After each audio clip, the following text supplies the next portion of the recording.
Have you ever wondered why Jonah was swallowed by a big fish? Jonah was a prophet called by God to go and preach to Nineveh, the capital city of Assyria.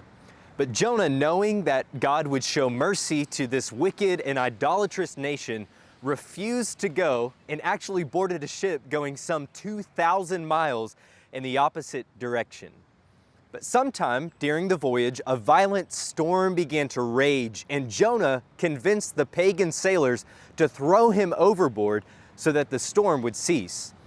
And as Jonah sank to the bottom of the ocean, it says that the Lord caused a great fish or a sea monster to come and swallow him up for 3 days and 3 nights.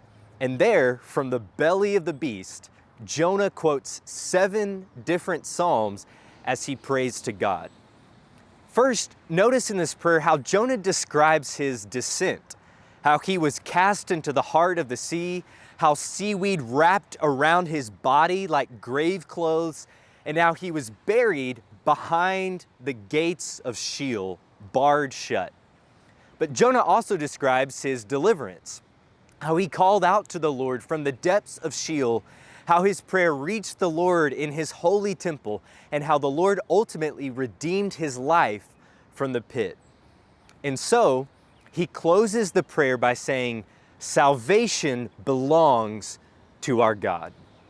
And by the end of the book, we see that this salvation was not only for Jonah, but even for his enemy, the people of Nineveh as well.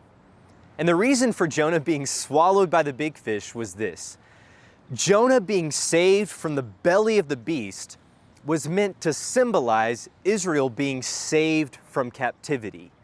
Though Israel was taken from their homeland and brought into the belly of their enemy, they, like Jonah, could use the Psalms to call out to the Lord for salvation.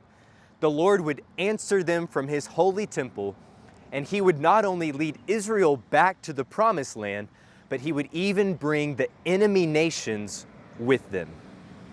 But the best part of this whole scene is how it foreshadows the death, burial, and resurrection of Jesus.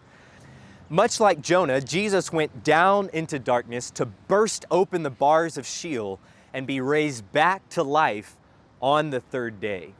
And just like in the story of Jonah, that salvation was not only for Jesus himself, but even for us, his enemies. And that means no matter what we might face in life, even when we find ourselves in the belly of the beast, we can call out to God who hears us from his holy temple and know for certain that salvation belongs to our God.